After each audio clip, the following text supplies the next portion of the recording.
Good evening, everyone, and welcome to another edition of the D Irish Fan Podcast, where I'm not an Irish fan, I am the Irish fan. How's everyone doing? We're going to get into this hard-fought night game. That's another one that we come away empty-handed. But look, before we do that, please like, share, comment, and subscribe.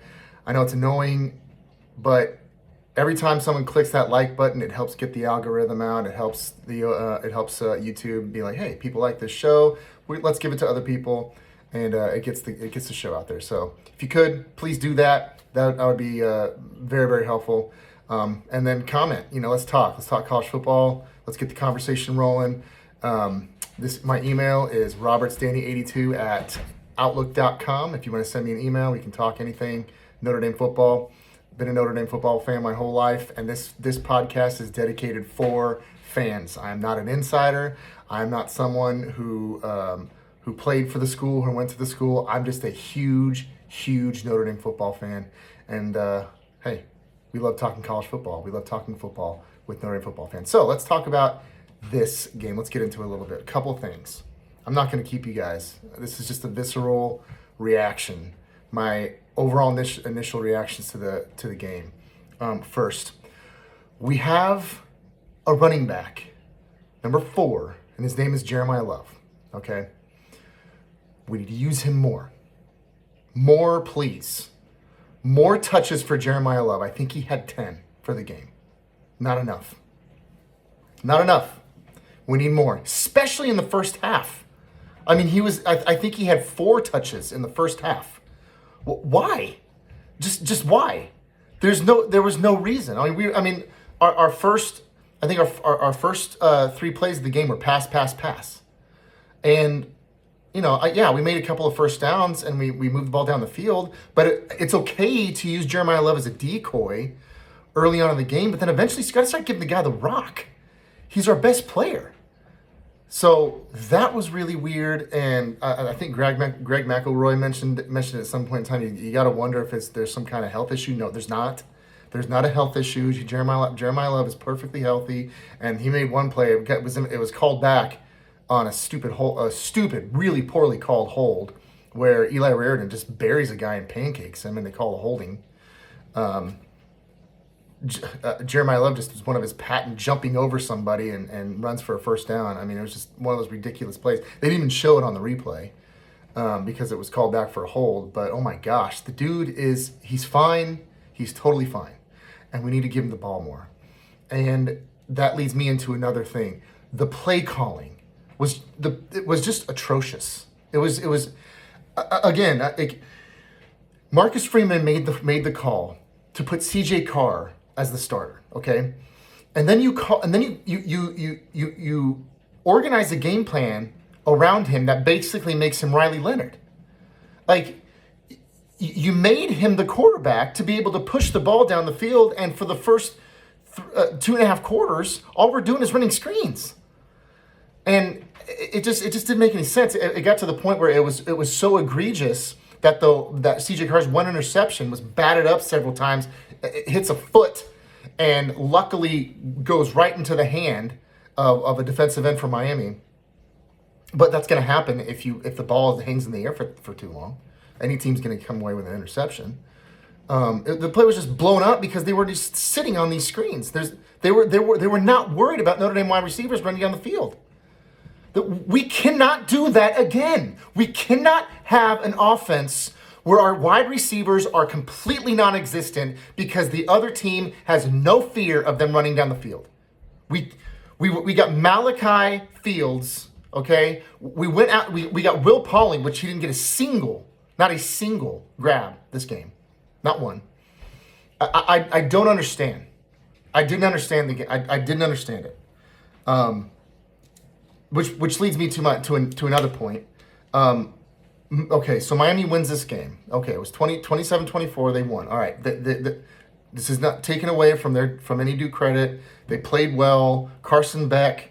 Very good game manager. He didn't light the world on fire or anything, but he made plays when he had to, and he was elusive.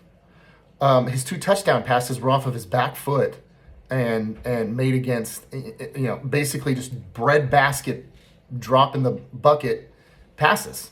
Um, the one at the end of the half, I just, what can you do? Like what Notre Dame defense can do is not put them in themselves in the position where Carson Beck can even make that throw. For one, they can do that, but Carson Beck throws up a prayer, and 9 times out of 10, that ball is either incomplete or intercepted. And the one time that it came down is the one time that happened against us tonight. So yeah, my voice is a little raw because I'm screaming. But so they get lucky off of that interception. That was 3 points. That's your ball game right there. They got 3 points off of that. That just lucky one-handed catch at the very end of the half, and then also probably what actually really won the football game for Miami. They had one drive that actually won them the football game, and that was the drive at the beginning of the first half or the beginning of the second half. Just egregious. The worst case scenario. So for those of you that don't know, the flip of the coin at the beginning of the game, it decides who gets the ball, and the team that loses the toss usually is the one that has to receive the ball, because the team that wins the toss defers. The reason why you defer is exactly what Miami did tonight. You defer so that you can get the ball at the second half. The strategy is being able to get the ball at the end of the second half to be able to score a touchdown, and then immediately get another possession to be able to score another touchdown, and that's exactly what happened. It's exactly what happened. We lost the middle too. Marcus Freeman mentioned that a couple of times last season in the playoffs. We need to win the middle too, the second quarter and the third quarter, and we didn't. Not only did we not, we got worked. They get that lucky touchdown. Okay, fine. At the end of the first half, all right, fine. But then you've got to come out and at least hold them to a field goal. If not a 3 and out. I mean, that's what you want. That's what you need. You need a 3 and out or hold them to a punt. Not only did we not do that, we allowed them to kill 7.5 minutes off of the clock, and then they scored a touchdown. Fail. Total fail. What you can't, I mean, the one thing you can't let them do is kill a bunch of clock and score a touchdown. Scoring a touchdown in and of itself isn't that bad. If they get the ball back and there's a 60-yard bomb and they score a touchdown, okay, fine. I would prefer that over what actually happened, because they killed half the quarter. I think we got 2 possessions in the third quarter. So total fail. Chris Ash, so a lot of last season you saw a lot of man coverage played by Notre Dame, and it worked out. We played very little zone. Chris Ash was more known for his zone defense, and he played it a little bit more tonight. When he did, we got carved up. We just got absolutely carved up. You cannot give Carson Beck space to be able to make accurate throws, because he can do that. And Carson Beck might not even be the best quarterback that we face this year. So that's got to get cleaned up. Something there has got to get cleaned up. But our defense did not win the middle too. We got absolutely worked. Let them go right down the field at the end of the first half, and then go right down the field, kill a ton of clock, and score a touchdown at the beginning of the second half. And that's your ball game to me. I said before, they got 3 points off of that turnover, but that really wasn't the game at that point in time. The game was those 2 drives, and that's just unacceptable. You can't have that. You just can't have that, and it happened, and that's why we lost. So couple big reasons of why we lost. Well, the biggest reason. So that we had those 2 drives, and then also what we thought were going to be 2 mainstays of our team, and they still could be. I'm not losing hope or anything. This wasn't like some devastating loss. This wasn't Northern Illinois last year, so I'm not going there. Don't worry. And you shouldn't either as an Irish fan. Honestly, this sucks. I hate Miami. I hate losing in that in that stadium. I hate losing to that team and those kids. Like, I can't stand that football team. I can't stand every single time they touch a football, they have to show Michael Irvin losing his mind and his dreads going all over the place. I can't stand it. Can't stand it. I hate that guy. I can't stand the U. I can't stand everything that it stands for. It's a terrible institution. I can't stand it. I hate it. Tell me how you really feel. So I hate it. But all is not lost. We will survive this. We won't go down that far. We won't go that far down in the polls.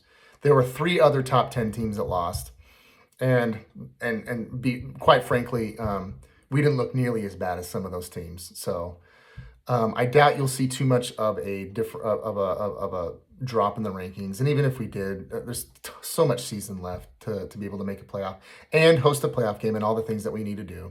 So our goals are still intact. It's a tough loss, but our goals are still intact. However, going forward, we have to fix our trenches, because that's how we lost. That's why we lost, was our trenches.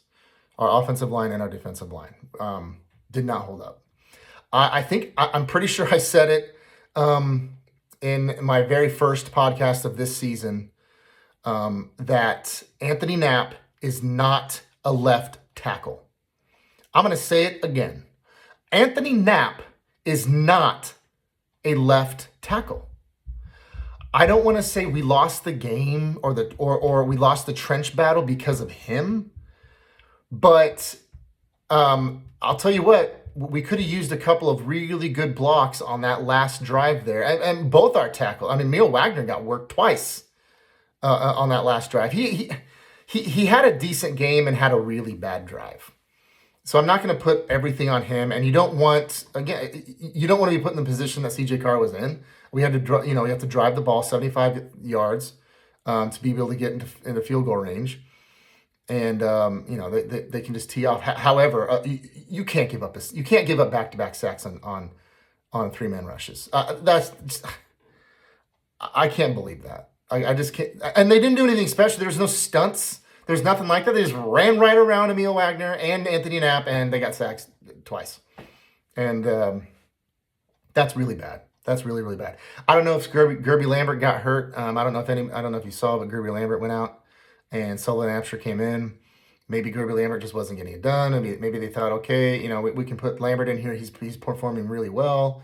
So let's give him a shot. And he just wasn't cutting it. I think I saw him a couple of times on the sideline in full gear, and I think he's also on special teams, and he was out there. So it might have just been this probably was a little bit too big of a moment for him, so they put in Sullivan Absher, who I think played a little bit better than Lambert, especially early on. I mean, early on, Lambert is one of the reasons why I think we went for it on a 4th and 1 or 4th and 2 on our first drive. And Lambert completely whiffed on the nose tackle. Totally whiffed. I just ran right by him. So I think he was making mistakes like that, and I think that's why they put Absher in. So that's got to get cleaned up. In my opinion, we need to have Lambert is either he's either a tackle or he's not. I understand. I get the thinking of putting him at guard. But if we didn't have Sullivan Absher, I would understand. But we have him, so why? Just why? And why was he not getting left tackle work all camp? I just don't get it. I just don't get this fascination and this obsession with Anthony Knapp. I really don't. I truly don't. I don't get it. I don't see it. Everyone that I've listened to.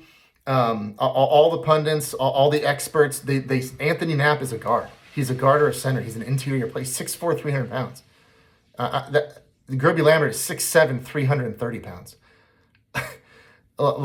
He's a built, ready-made tackle. If he's not a tackle, by necessity putting him at guard, that's fine. I think he can play it. I think eventually he probably will, and he would be fine. Jagasaw, same thing. Jagasaw, he was supposed to be our starting left tackle a couple seasons ago, got hurt, and then did something stupid this offseason, got hurt again. So without him, we could have used him tonight. So I don't know what the solution is there. I don't know if you move Absher to left tackle, keep Gerby at guard, or put Gerby at left tackle and keep Absher at guard. But we have to beef up that offensive line. It's got to that just has to happen. It just has to.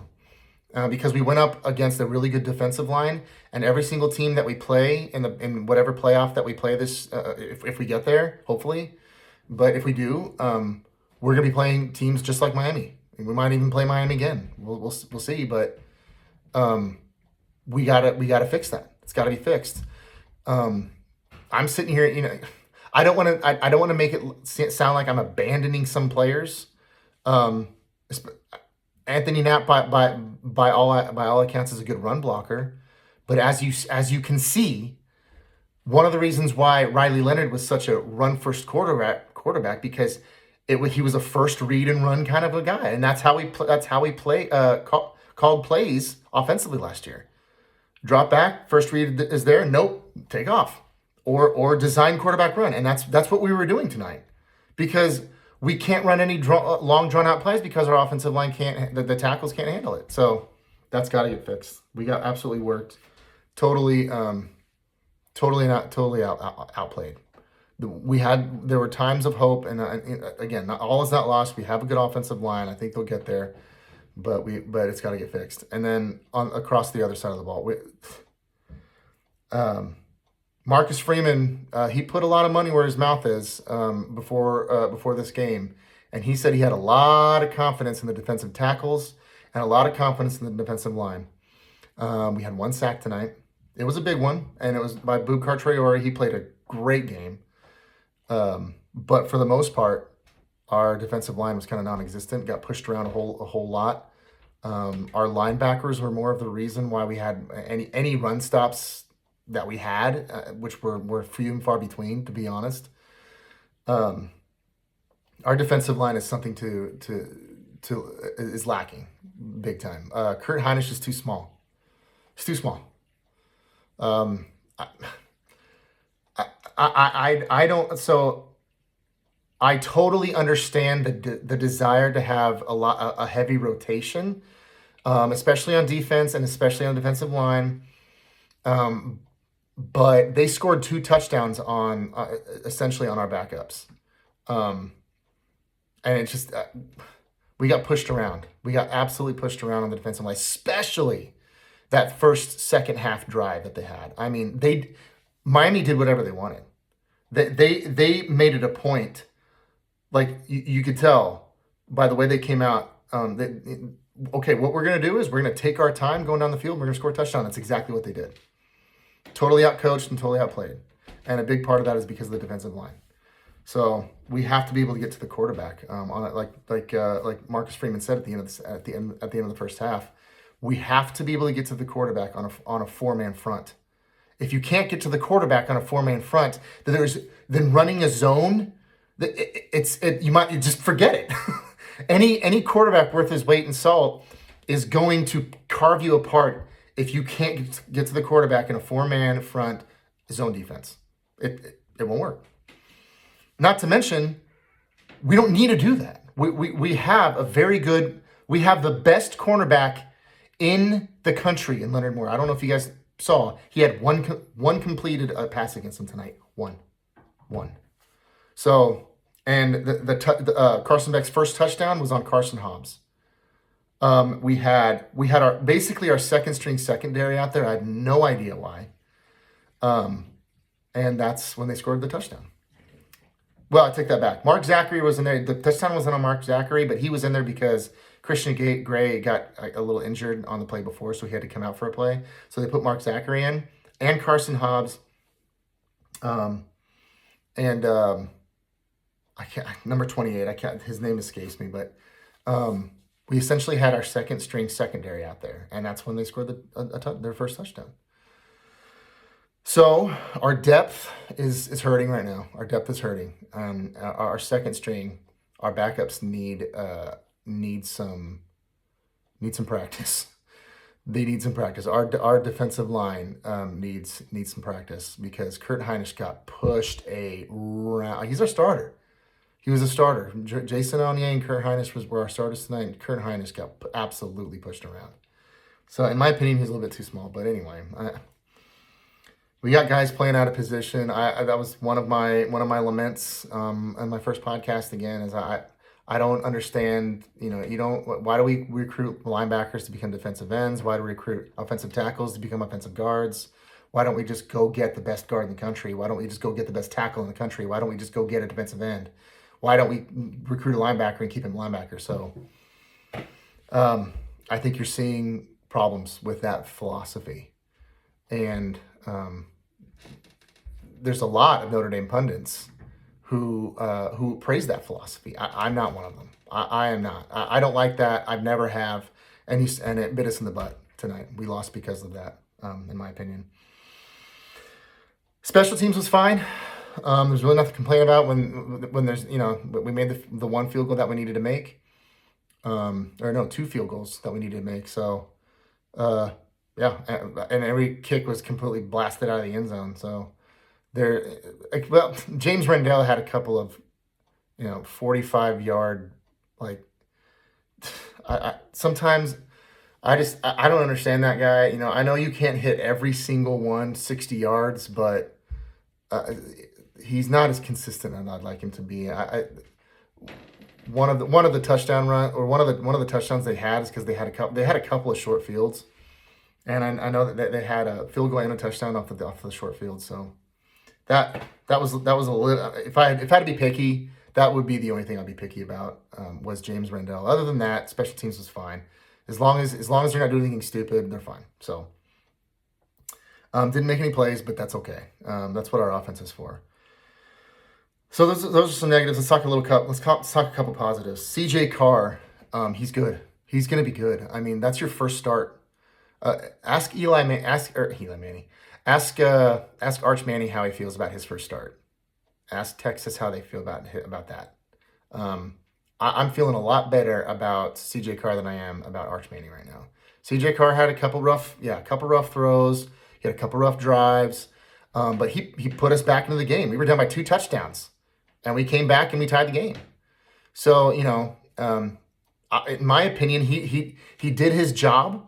He did what he was asked to do, and that's all you can ask of your players is do what they're asked to do. I think he learned a lot tonight. I think he got a lot of experience tonight, playing on the road and playing in a hostile environment, playing against talent.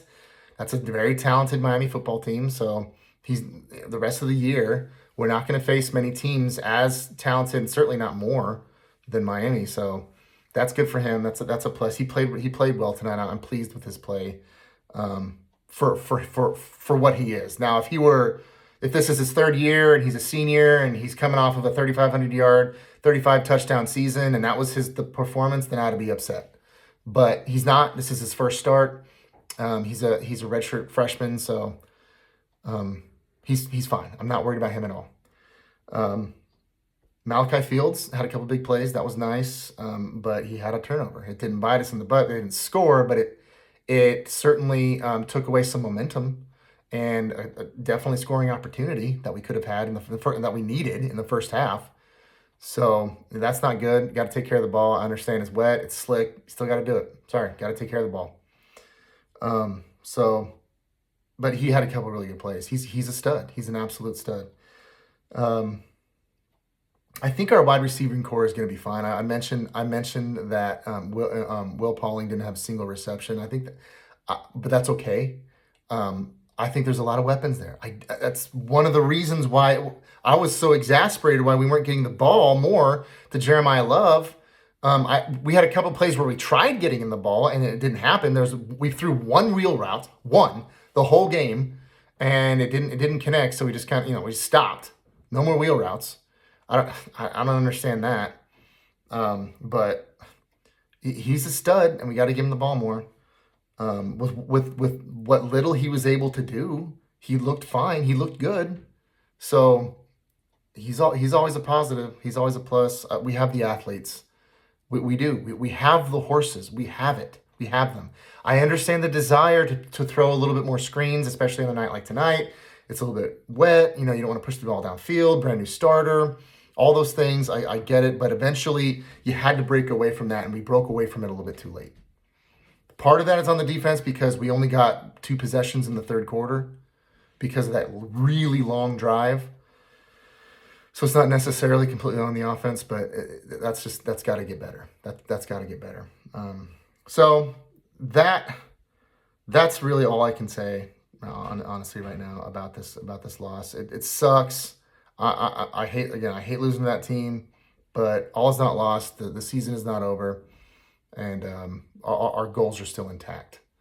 So hopefully we got 2 weeks off. We got a bye week next week. Hopefully the coaches can see their mistakes, evaluate who played well and who made mistakes, and coach those guys up or replace them, and make some tough choices. And I think along the offensive line, Marcus Freeman's going to have some tough choices to make because we have way too many talented players to be playing the way that they did tonight. Way too many. Yes, I get that Miami has a talented defensive line, but I'm sorry. We have a talented offensive line, and it should have played better, and they didn't. So that's gonna be it, folks. I'm tired. I'm going to bed. Long night, long day. I'll see you. I'll see you in a week.